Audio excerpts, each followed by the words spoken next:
ಇದೇ ಟೆಂಪಲ್.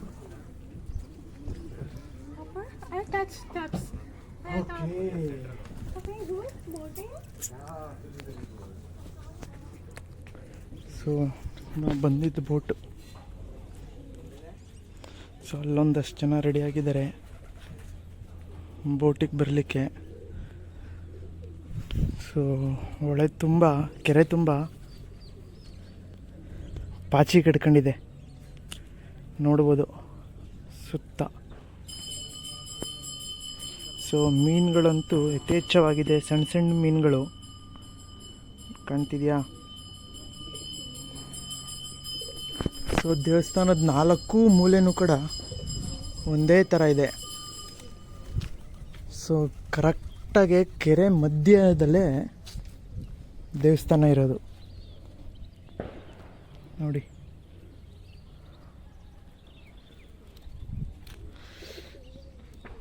ಇದೇ temple.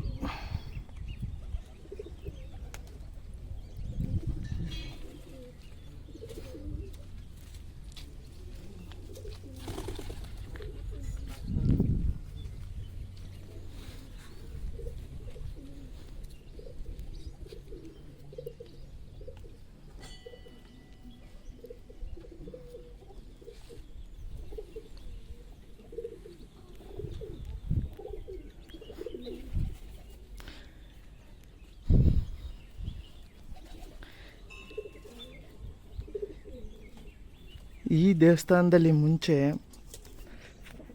Photoshoot ಎಲ್ಲ ಮಾಡ್ತಿದ್ರು. ಫೋಟೋಶೂಟ್ ಮಾಡಬೇಕಾದ್ರೆ ಸೊ ಯಾರು ಬಂದಿರ್ತಾರೆ ಫೋಟೋಶೂಟ್ ಮಾಡೋರು, ಸೊ ಅವರು ಡ್ರೋನೆಲ್ಲ ಆರಿಸ್ಬಿಟ್ಟು ಸೊ ಇಲ್ಲಿ ಬಂದಿರೋಂಥ ಪ್ರವಾಸಿಗರಿಗೆ ಅಲ್ಲೋಗ್ಬಿಡಿ ಇಲ್ಲೋಗ್ಬಿಡಿ ಅಂತ ಗೈಡ್ ಮಾಡ್ತಿದ್ರು. ಸೊ ಹಾಗಾಗಿ ಕೆಲವು ವರ್ಷದಿಂದ ಇಲ್ಲಿ ಫೋಟೋಶೂಟ್ ಮಾಡೋದು ಮತ್ತು ಕ್ಯಾಮ್ರಾನ ನಾಟ್ ಅಲೌಡ್ ಇಲ್ಲ. ಸೊ ನಮ್ಮದೇನು ಕ್ಯಾಮ್ರಾ ಅಲ್ಲ, ಫೋನಲ್ಲಿ ಮಾಡ್ತಾ ಇರೋದಷ್ಟೇ.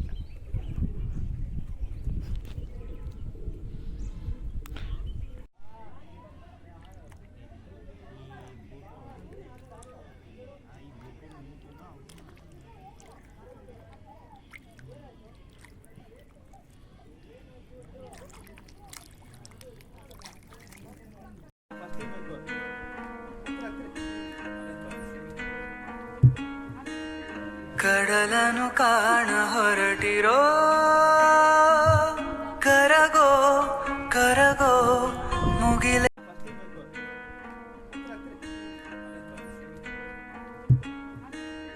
ಕಡಲನು ಕಾಣ ಹೊರಟಿರೋ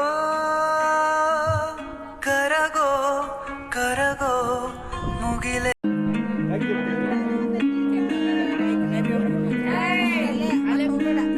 ಕಡಲನು ಕಾಣ ಹೊರಟಿರೋ ಕರಗೋ ಕರಗೋ ಮುಗಿಲೆ.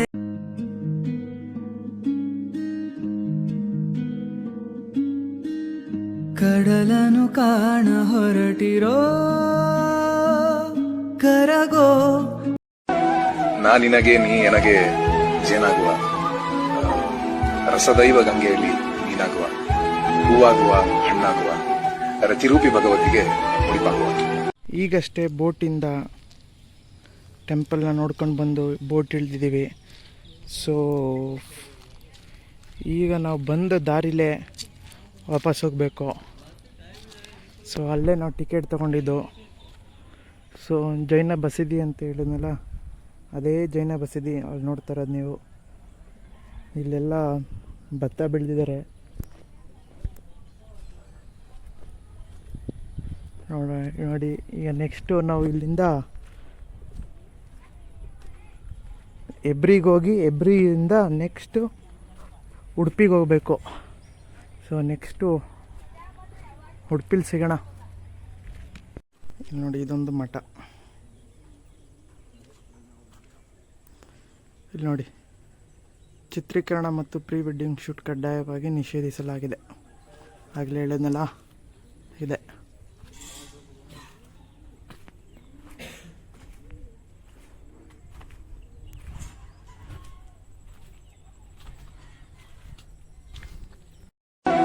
ನಾ ನಿನಗೆ ನೀ ನನಗೆ ಜೇನಾಗುವ, ರಸದೈವ ಗಂಗೆಯಲ್ಲಿ ನೀನಾಗುವ, ಹೂವಾಗುವ ಹಣ್ಣಾಗುವ, ರತಿರೂಪಿ ಭಗವತಿಗೆ ಮುಡಿಪಾಗುವ.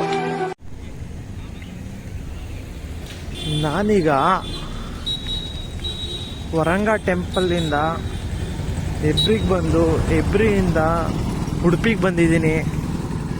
ಇದು ನೀವು ನೋಡ್ತಿರೋದು ಉಡುಪಿಯ ಮುಖ್ಯ ದ್ವಾರ ದೇವಸ್ಥಾನ. ಸೊ ಈಗ ಇಲ್ಲಿ ದರ್ಶನ ಮುಗಿಸಿ ಇಲ್ಲೇ ದೇವಸ್ಥಾನ ಪ್ರಸಾದ ಸೇವಿಸ್ಕೊಂಡು ಸೊ ನೆಕ್ಸ್ಟು ಗೋಕರ್ಣ ಹೋಗಬೇಕು. ಗೋಕರ್ಣಕ್ಕೆ ಸಂಜೆ 4:20 ಟ್ರೈನ್ ಐತೆ. ಸೊ ನೆಕ್ಸ್ಟು ಪ್ಲೇಸ್ ಬಂದು ಗೋಕರ್ಣ. ಬಾಯ್. ನಾನೀಗ ಗೋಕರ್ಣ ರೈಲ್ವೆ ಸ್ಟೇಷನ್ ಹತ್ರ ಇದ್ದೀನಿ. ಸೊ ಇಲ್ಲಿಂದ 6 ಕಿಲೋಮೀಟ್ರ್ ದೂರದಲ್ಲಿರೋ ಗೋಕರ್ಣ ಟೆಂಪಲ್ಗೆ ಹೋಗೋಣ.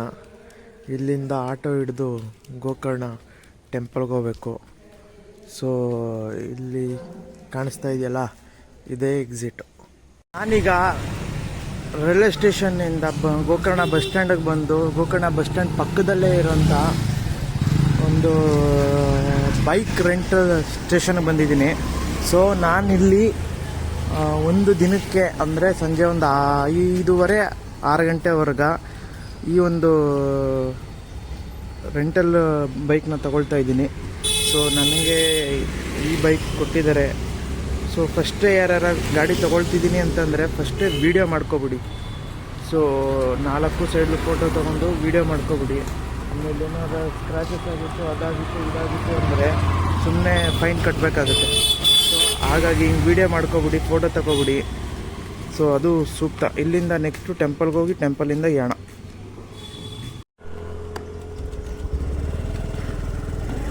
ಸೊ ನಾನೀಗ ಪೆಟ್ರೋಲ್ ಬಂಕಲ್ಲಿ ಪೆಟ್ರೋಲ್ ಹಾಕ್ಸ್ಕೊಂಡು ತಿಂಡಿ ಮಾಡಿಕೊಂಡು ಸೊ ಈಗ ಬೈಕ್ ರೈಡಲ್ಲಿ ಯಾಣ ಹೋಗ್ತಾ ಇದ್ದೀನಿ. ಸೊ ಈಗ ಈ ಬೆಟ್ಟ ಹತ್ತಿ ನಾನು ಮತ್ತೆ ಇಳಿದು ನೆಕ್ಸ್ಟು ಲೆವೆಲ್ ರೋಡ್ ಸಿಗುತ್ತೆ. ಸೊ ಅಲ್ಲಿ ಹೋಗಬೇಕು. ಸೊ ಇಲ್ಲಿಂದ ಯಾಣ 40 ಕಿಲೋಮೀಟ್ರು.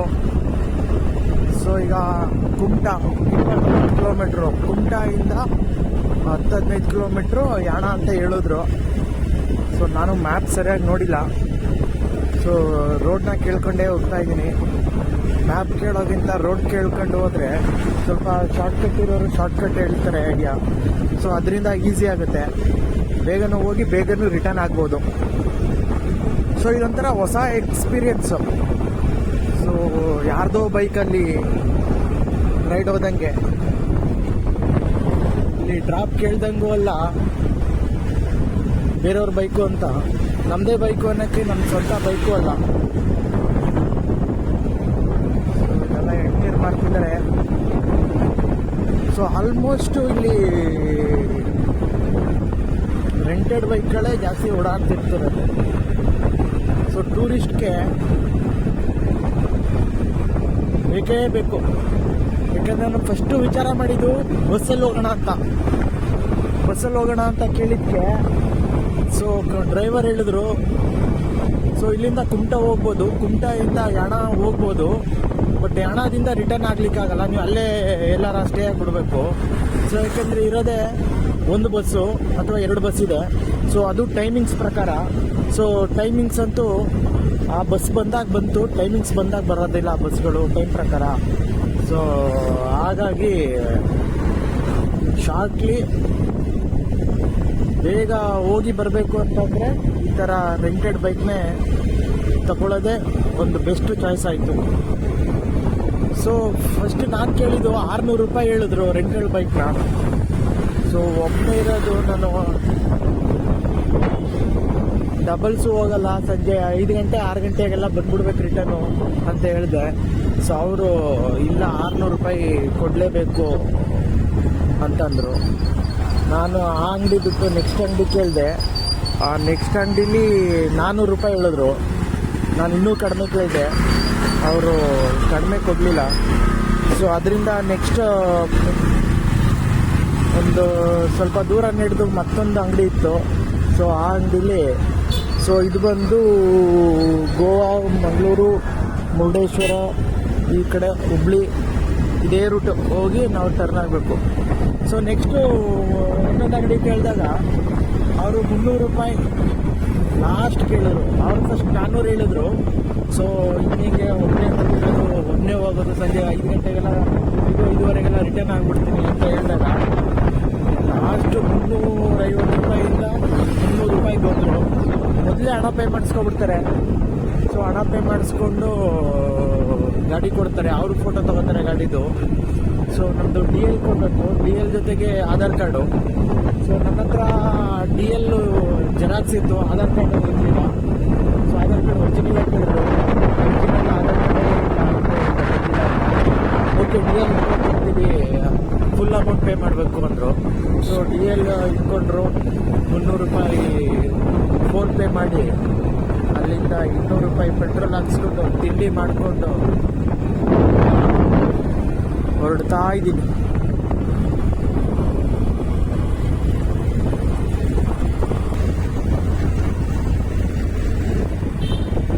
ಅದೊಂದು ಹಳ್ಳಿ ಸಿಕ್ತು. ನಾವು ಹಳ್ಳಿಗಳಲ್ಲೆಲ್ಲ ನೋಡಿರ್ತೀವಲ್ಲ, ಹಿಂದಿನ ಕಾಲದಲ್ಲಿ ಹಳ್ಳಿ ಮನೆಗಳಲ್ಲಿ, ಇವಾಗ ಜಾಸ್ತಿ ಬಹುತೇಕ ಹಂಚಿನ ಮನೆಗಳಲ್ಲಿ ಇರ್ತದೆ. ಸೊ ಇದೇ ಹಳ್ಳಿ ಮನೆಗಳು. ಸೊ ಇಲ್ಲಿ ತಾರಸಿ ಮನೆಗಳು ಅಂತ ಏನಿಲ್ಲ, ಜಾಸ್ತಿ ಇಲ್ಲ, ಎಲ್ಲೂ ಕೂಡ ಕಾಣಲ್ಲ. ಸೊ ಎಲ್ಲ ಹಂಚಿನ ಮನೆಗಳೇ. ನೋಡಿ, ಈ ಊರಲ್ಲಿ ಯಾವುದೋ ದೊಡ್ಡ ನಾಯಿ ಸಾಕೋರೆ. ನಾಯಿ ನೋಡಿದ್ರೇ ಭಯ ಆಯ್ತಲ್ಲ.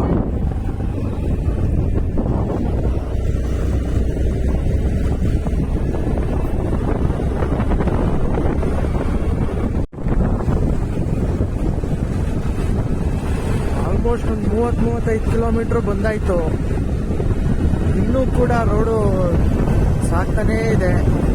ಇನ್ನೊಂದು ನನ್ನ ಪ್ರಕಾರ ಇನ್ನೊಂದು 8-10 ಕಿಲೋಮೀಟರ್ ಇರಬೇಕು ಅನ್ಕೋತೀನಿ. ಇನ್ನೂ ಕೂಡ ಕಾಡ್ ಮಧ್ಯೆನೇ ಹೋಗ್ತಾ ಇದೆ.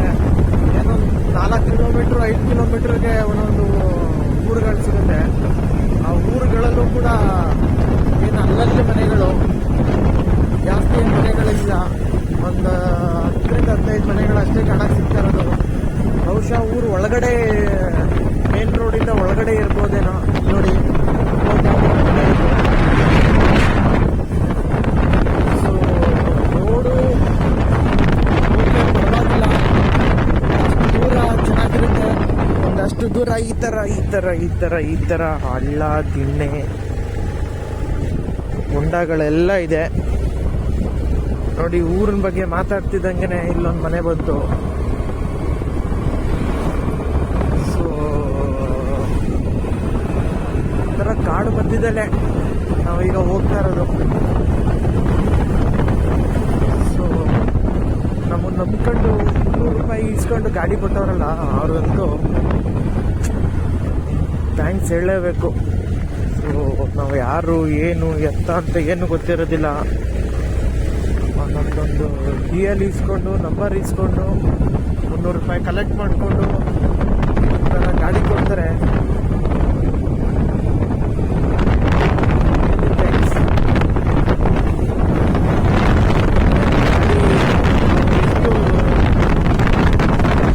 ಗಾಡಿ ಕೊಟ್ಬಿಡ್ತಾರಲ್ಲ, ಅಷ್ಟು ಗಾಡಿ ನಾವು ಹೋಗಿ ಕೊಡಬೇಕು.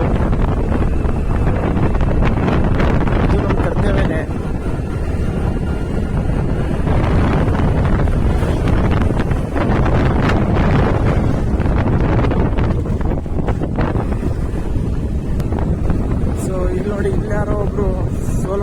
ಬಂದಿದ್ದಾರೆ ಅವ್ರದ್ದೇ ಬೈಕಲ್ಲಿ. ಅಲ್ಲೊಂದು ಮುಂದೆ ಇಬ್ಬರು ಹೋಗ್ತಾ ಇದ್ದೀರಲ್ಲ, ಅವರು ಕೂಡ ಯಾಣ ನೋಡಲಿಕ್ಕೆ ಹೋಗ್ತಾ ಇರೋದು ಅನ್ಕೋತೀನಿ. ಯಾಣ ಇನ್ನೂ 24 ಕಿಲೋಮೀಟ್ರು. ಅಂದರೆ ನಾವೀಗ ಬಂದಿರೋದು ಅರ್ಧ ದಾರಿ ಅಷ್ಟೇ. ಇನ್ನೂ 24 ಕಿಲೋಮೀಟ್ರ್ ಅಂದರೆ ಹೆಚ್ಚು ಕಡಿಮೆ ಅರ್ಧ ಗಂಟೆ ಮೇಲ್ ಜರ್ನಿ ಆಗುತ್ತೆ. ಹೋಗೋಣ. ನೋಡಿ, ಇಲ್ಲೊಂದು ಸ್ಕೂಲ್ ಇದೆ, ಅಂಗನವಾಡಿ. ಸ್ಕೂಲಲ್ಲಿ ಮಕ್ಕಳೇ.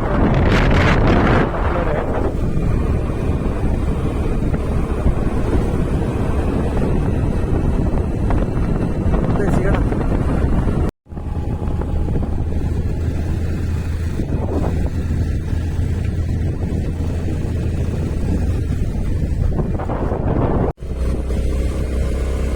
ಆಲ್ಮೋಸ್ಟ್ ಒಂದು 40ರಿಂದ 45 ಕಿಲೋಮೀಟ್ರ್ ಹತ್ರ ಬಂದುಬಿಟ್ಟಿದ್ದೀನಿ. ಈಗ ಆಲ್ಮೋಸ್ಟ್ 40ರಿಂದ 45 ಕಿಲೋಮೀಟ್ರ್ ಹತ್ರ ಬಂದಿದ್ದೀನಿ. ಸೊ ಇನ್ನು 4-5 ಕಿಲೋಮೀಟ್ರು ಅನ್ಕೋತೀನಿ ಯಾಣ. ಸೊ ಅಲ್ಲಿ ಈ ಒಂದು ಘಾಟ್ ಸೆಕ್ಷನ್ ಹತ್ತಕ್ಕೂ ಮುಂಚೆ ಒಂದು 9 ಕಿಲೋಮೀಟ್ರು ಅಂತ ಬೋರ್ಡ್ ಹಾಕಿತ್ತು. ಸೊ ಈ ಒಂದು 5 ಕಿಲೋಮೀಟ್ರು ಬಂದಿದ್ದೀನಿ ಅಂದ್ಕೊಂಡಿದ್ದೀನಿ. ಸೊ ಇನ್ನೊಂದು 5ರಿಂದ 10 ನಿಮಿಷ ಯಾಣ ನಾನು ಹೋಗಿ ರೀಚ್ ಆಗ್ತೀನಿ. ಸೊ ಈಗ ಏನು ನೋಡ್ತಿದ್ದೀರಾ, ಸೊ ನಾನು ಸ್ಟಾರ್ಟ್ ಮಾಡಿದ್ನಲ್ಲ ರೈಡು, ಅಲ್ಲಿಂದ ಇಲ್ಲಿವರೆಗೆ ನಾನು ಎರಡೂ ಕಡೆನೂ ಫುಲ್ಲು ಕಾಡೇ ಹರಡ್ಕೊಂಡಿರೋದು. ಸೊ ಮಧ್ಯದಲ್ಲಿ ರೋಡು, ಸೊ ಅಲ್ಲಲ್ಲಿ ಒಂದು ಮನೆಗಳು. ಸೊ ಇದು ನೋಡಿಕೊಂಡು ಈಗ ಘಾಟ್ ಸೆಕ್ಷನ್ ಸ್ಟಾರ್ಟ್ ಆಯಿತು ಅಂದಲ್ಲ, ಸೊ ಅಲ್ಲಿ ಇಂದ ರೈಟ್ ಸೈಡ್ಗೆ 2 ಕಿಲೋಮೀಟ್ರ್ ಹೋದರೆ ವಿಭೂತಿ ಫಾಲ್ಸ್ ಅಂತ ಇದೆ. ಸೊ ಈಗ ಯಾಣನ ನೋಡಿಕೊಂಡು ಅಲ್ಲಿ ವಿಭೂತಿ ಫಾಲ್ಸ್ಗೆ ಹೋಗೋಣ. ಸೊ ಸಿಗೋಣ.